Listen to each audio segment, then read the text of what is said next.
Hello बच्चों, मैं हूं तापस कुमार सिंह। स्वागत है आप सभी का इस वीडियो में। इस वीडियो में आज हम लोग देखेंगे प्रेम यानी श्री राधिका कविता का प्रश्न उत्तर। तो बच्चों, पिछले वीडियोस में हम लोग जो है इस कविता का भावार्थ देख चुके हैं। अगर आप लोग इस कविता का भावार्थ नहीं देखे हैं तो उस वीडियो को जरूर देखिए, जिसका लिंक आपको डिस्क्रिप्शन में मिल जाएगा। तो बच्चों, आज हम लोग शुरू करेंगे प्रेम यानी श्री राधिका का प्रश्न उत्तर, ठीक है। और हम लोग का पहला प्रश्न है, कवि ने माली मालिन किन्हें और क्यों कहा है, ठीक है। तो बच्चों, माली मालिन उन्हें कहते हैं जो बगीचा में पानी देने का काम करता है, यानी कि देखभाल करने का काम करता है। जो बगीचा में फूल होते हैं, पेड़ पौधे होते हैं, उन्हें देखभाल करते हैं, उन्हें हम लोग माली मालिन कहते हैं, ठीक है। और इस प्रश्न का उत्तर जानने से पहले आप लोग जो है, अगर आप मेरे यूट्यूब चैनल में नए हैं तो सब्सक्राइब कीजिए और बेल आइकन को जरूर दबाइए और लाइक जरूर कीजिए। तो अब हम लोग इस प्रश्न का उत्तर जानते हैं, ठीक है बच्चों। तो इस प्रश्न का पहला उत्तर यानी कि उत्तर है, कवि ने माली मालिन कृष्ण और राधा को कहा है, ठीक है।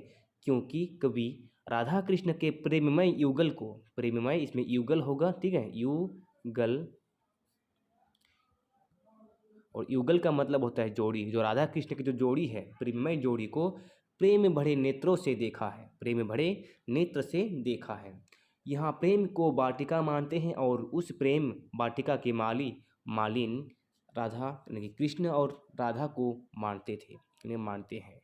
तो वाटिका का विकास माली मालिन की कृपा पर निर्भर है। अतः कवि के प्रेम वाटिका की को पुष्पित पल्लवित करने और राधा के दर्शन, कृष्ण और राधा के दर्शन से ही कर सकते हैं, ठीक है। तो इस कविता में तो कवि जो है माली मालिन राधा और कृष्ण को बोला है, ठीक है। तो बच्चों, अगला क्वेश्चन है हम लोग का, द्वितीय दोहे पर, यानी कि द्वितीय दोहे का काव्य सौंदर्य स्पष्ट कीजिए। द्वितीय दोहे का जो सुंदरता है, काव्य का जो सुंदरता है, उसको स्पष्ट करना है। तो इसमें बोला गया है कवि के द्वारा कि प्रस्तुत दोहे में सवैया में, ठीक है, सवैया दोहे छंद जो है वही है अभी फिलहाल। तो भाव के अनुसार भाषा का प्रयोग अत्यंत मार्मिक है। संपूर्ण छंद में ब्रज भाषा की सरलता, ब्रज भाषा की सरलता, सहजता और मोहकता देखी जा सकती है।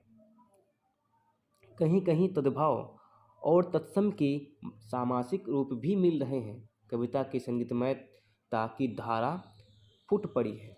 अलंकार योजना से दृष्टांत अलंकार के साथ अनुप्रास एवं रूपक का समागम प्रशंसनीय है। माधुर्य गुण के साथ वैराग्य रस का मनोभावन चित्रण हुआ है। तो बच्चों, ये हो गया इसका आंसर, ठीक है। और अगला क्वेश्चन है हम लोग के पास, कृष्ण को चोर क्यों कहा गया है, कवि का अभिप्राय स्पष्ट कीजिए। तो कृष्ण को चोर क्यों कहा गया है, कवि का जो मंशा है इसके बारे में उसको व्यक्त करना है। तो कवि कृष्ण और राधा के प्रेम में मन मुग्ध हो गए हैं। उनके मनमोहक छवि को देखकर मन पूर्णतः उस युगल में रम जाता है। उन्हें देख लगता है कि इस देह से मन रूपी मणि जो धन है मणि है, मणि को कृष्ण ने चुरा लिया है, मणि को कृष्ण ने चुरा लिए हैं। तो चित्त राधा कृष्ण के युगल जोड़ी में लग चुका है। जो मेरा मन है, मेरा जो चित्त है, वो राधा कृष्ण के युगल जोड़ी में लग चुका है। युगल अर्थात जोड़ी, दोनों का अर्थ एक ही होता है। तो अब लगता है कि यह शरीर मन एवं चित्त रहित हो गया है। अब लगता है कि जो ये शरीर है इसमें मन ही नहीं है, चित्त ही नहीं है, वो बिना चित्त के है फिलहाल।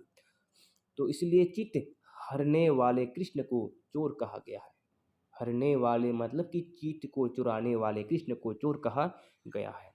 उनकी मोहनी मूरत मन को इस प्रकार चुराती है, उसकी मोहिनी मूरत मन को इस प्रकार चुराती है कि कभी अपनी सुख खो बैठते हैं, अपने शुद्ध खो बैठते हैं, कभी अपने शुद्ध खो बैठते हैं। केवल कृष्ण ही स्मृति पटल पर अंकित रहते हैं, यानी कि जो अपनी दृष्टि पटल है, स्मृति जो याददाश्त है, वो याददाश्त में सिर्फ कृष्ण ही अंकित रहते हैं और कुछ भी दिखाई नहीं देता। इसलिए जो है कृष्ण को कवि ने चोर कहा है, ठीक है। तो अगला क्वेश्चन है, सविया में कवि की कैसी आकांक्षा प्रकट होती है, भावार्थ बताते हुए स्पष्ट कीजिए। तो इसमें प्रेम रसिक कवि रसखान द्वारा रचित सविया में कवि की आकांक्षा प्रकट हुई है। इसके माध्यम से कवि कहते हैं कि कृष्ण लाला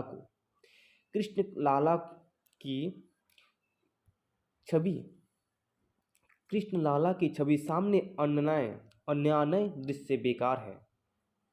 कृष्ण लाला की छवि के सामने अन्यान्य दृश्य बेकार है, मतलब कि जो कृष्ण की जो लीला है, कृष्ण लीला की छवि के सामने बाकी जो भी दृश्य है सब बेकार है। कवि कृष्ण की लुकटी और कामड़िया पर तीनों लोगों का राज्य न्योछावर कर देने की इच्छा प्रकट करते हैं। इसमें लुकटी का मतलब होता है लाठी। जब कृष्ण जो नंद की जो गाय हैं चढ़ाया करते थे, उस समय उसके पास एक लुकटी और एक कामड़े का मतलब होता है कंबल, तो उसके पास एक लाठी और कंबल था। तो उसमें कहता है कि लाठी और कंबल पर तीनों लोगों का राज न्योछावर कर दूं। तीनों लोगों का राज न्योछावर कर देने की इच्छा प्रकट करते हैं। नंद की गाय चढ़ाने की कृष्ण लीला का स्मरण करते हुए कहते हैं कि उनके चढ़ाने में आठों सिद्धियों और नवों सिद्धियों का सुख भूल जाना स्वाभाविक है। कहते हैं अगर नंद की गाय चढ़ाने को मिल जाए तो उसके सामने आठों सिद्धियाँ और नवों निधियों का सुख जो है भूल जाना स्वाभाविक है उसमें। और वज्र के वनों के ऊपर करोड़ों इंद्र के धाम को न्योछावर कर देने की आकांक्षा भी कवि प्रकट करते हैं। इसमें कहते हैं जो वज्र के वन है, जो वज्र में जो बगीचाएं है, उसके ऊपर करोड़ों इंद्र के जो धाम है, इंद्र के समान जो भी वाटिकाएं हैं, इंद्र के पास जो भी धाम है वो सारे न्योछावर है, उसके सामने कुछ नहीं है। ठीक है, तो बच्चों इसमें कवि कहते हैं प्रेम रसिक कवि रसखान द्वारा रचित सविया में कवि का इच्छा प्रकट हुई है। ठीक है, इसमें चलो तो अगला क्वेश्चन है, अगला हम लोग का क्वेश्चन है व्याख्या करें। ठीक है, तो 5 नंबर में व्याख्या करना है। मन पावन चितचोर पलक ओट नाही करी सको। मन पावन चितचोर पलक ओट नाही कर सको। और ख नंबर में है रसखानी कबो इन आखिन सो ब्रज। रसखानी कबो इन आखिन सो ब्रज के बनवाग तराग निहारो। तो बच्चों हम लोग पहले क नंबर का भावार्थ स्पष्ट करेंगे। ठीक है, तो इसमें देखो क नंबर का बोला है प्रस्तुत दोहे में कवि राधिका के माध्यम से श्री कृष्ण के चरणों में समर्पित हो जाना चाहता है। राधिका के माध्यम से श्री कृष्ण के चरणों में समर्पित हो जाना चाहता है। जिस दिन से श्री कृष्ण से आंखें चाड़ हुई उसी दिन से शुद्ध बुद्ध समाप्त हो गई है। मतलब कि जिस दिन से श्री कृष्ण को जो छवि है उसने कवि ने देखा है, उस दिन से उसकी शुद्ध बुद्ध समाप्त हो गई है। ठीक है, पवित्र चित्त को चुराने वाले श्री कृष्ण से पलक हटाने के बाद भी अनायास उस मुख छवि को देखने के लिए विवश हो जाती है। अगर हम उसकी छवि को एक बार देख लेते हैं और वहाँ से हमारा नज़र हम हटा लेते हैं, फिर दोबारा देखने को विवश हो जाता है। वस्तु तो यह कवि बताना चाहता है कि प्रेमिका और प्रियतम को सदा अपनी आंखों में बसाना चाहती है। कवि बताना चाहता है कि प्रेमिका अपने प्रियतम को सदा अपने आंखों में बसाना चाहती हैं। ठीक है, कोई भी प्रेमी हो अपने प्रेमिका को सदा देखना चाहती है। तो उसके बाद हम लोग अब करेंगे दूसरा पंक्ति। तो रसखानी कबो इन आखिन सो ब्रज के बनबाग तराग निहारो, इस पंक्ति का भावार्थ स्पष्ट करते हैं। तो इसमें प्रस्तुत पंक्ति कृष्ण भक्त कवि रसखान द्वारा रचित पाठ्य पुस्तक के करेल में कुंजन ऊपर वारों पाठ से उद्धृत है। प्रस्तुत पंक्ति में कवि ब्रज पर अपना जीवन सर्वस्व इसमें क्या होगा, सर्वस्व न्योछावर कर देने की भावमयी विदग्धता मुखरित करते हैं, मतलब कहते हैं अपना इच्छा प्रकट करते हैं। ठीक है, तो कवि इसमें ब्रज की बगीचा एवं तालाब की महत्ता को उजागर करते हुए निरंतर उसकी शोभा देखते रहने की आकांक्षा प्रकट करते हैं। वो चाहते हैं कि हम बस ब्रज की जो बगीचाएं हैं, तालाब है, उसको निरंतर देखते रहे। ठीक है, तो आगे कहते हैं कवि रसखान कवि कहते हैं कि मैं श्री कृष्ण की छोटी लाठी यानी कि लकूटी और कंबल कामड़िया पर तीनों लोकों का राज्य न्योछावर कर सकता हूँ। मैं तीनों लोकों को छोड़ सकता हूँ उस लाठी और कामड़िया के लिए। तो नंद की गाय चढ़ाने में जो सुख है वह आठों सिद्धियों और नवों निधियों से प्राप्त होने वाले सुख से भी अधिक है। और आठों सिद्धियाँ यानी कि नवों निधियाँ, तो ये जो है बड़े बड़े ऋषि मुनियाँ जो है तपस्या करके प्राप्त करते हैं। ठीक है। मैं ब्रज के वनों बागों और तरागो मतलब कि जो तालाब है, ठीक है, जल आशयों को देखने के लिए लालायित हूँ। मेरे लिए तो कवि रसखान के लिए, मतलब कि मेरे लिए मतलब कवि रसखान के लिए। ठीक है।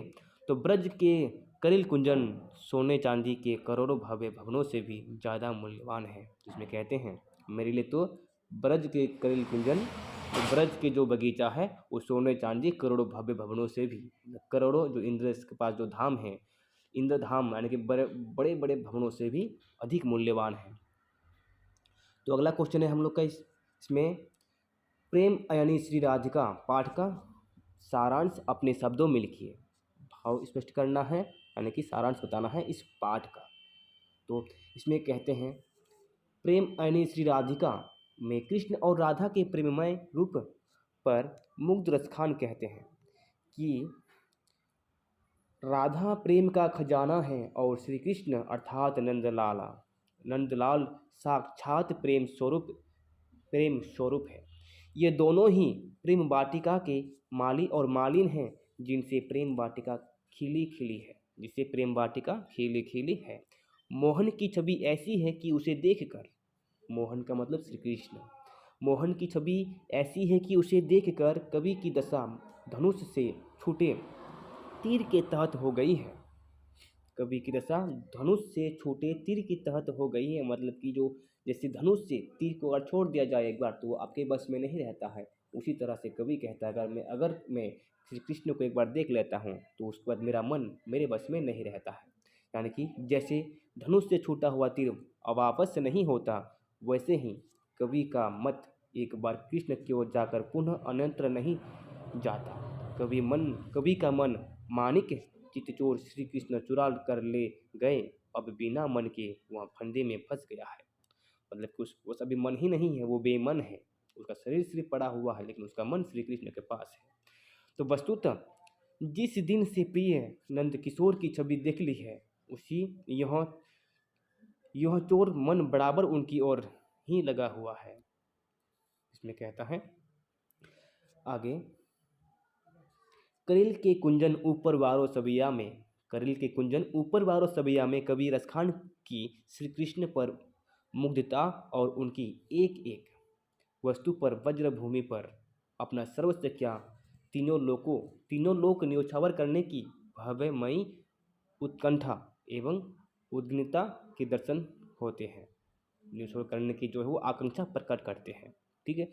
तो इसमें रसखान कहते हैं श्री कृष्ण जिस लुकटी से गाय चराने जाते हैं और जो कंबल ले जाते हैं, अगर मुझे मिल जाए तो मैं तीनों लोगों का राज्य न्योछावर उन्हें लेकर रम जाऊं, मतलब राज्य को छोड़कर उन्हें ही लेकर रम जाऊं। देखो बच्चों, इसमें जो न्योछावर है, न्योछावर का मतलब होता है छोड़कर। ठीक है। छोड़कर उन्हें ही लेकर रम जाऊं, उन्हें ही लेकर मैं बस जाऊं। अगर ये हासिल न हो, केवल नंद बाबा की गाय ही चराने को मिल जाए तो आठों सिद्धियों और 9 निधियों छोड़ दूं, 9 निधियाँ छोड़ दूं। अभी कहता है कभी अगर सब मुझे नहीं मिले, अगर सिर्फ गाय मिल जाए चराने को तो मैं 8 सिद्धियों और 9 निधियों को छोड़ दूं।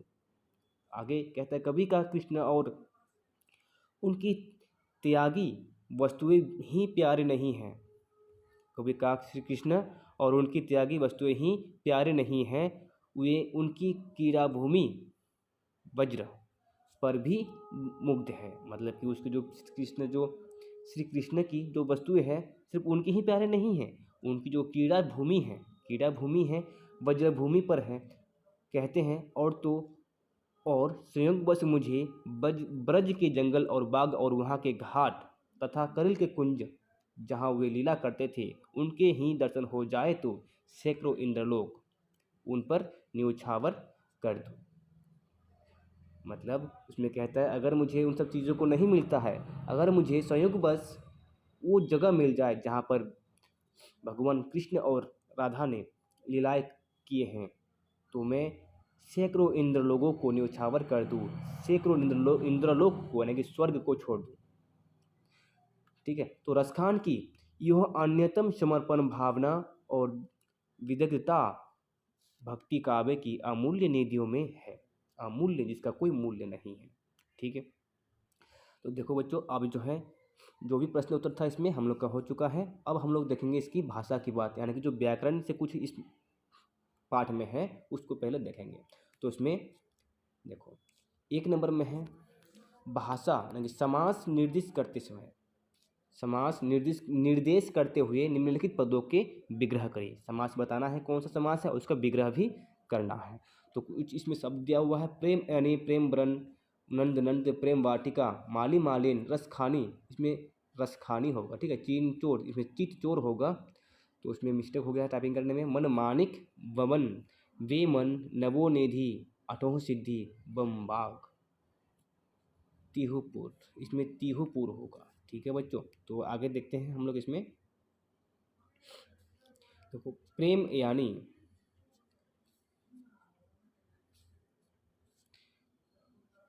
प्रेम अयनी, प्रेम की आयनी, प्रेम की आयनी, प्रेम की खजाना।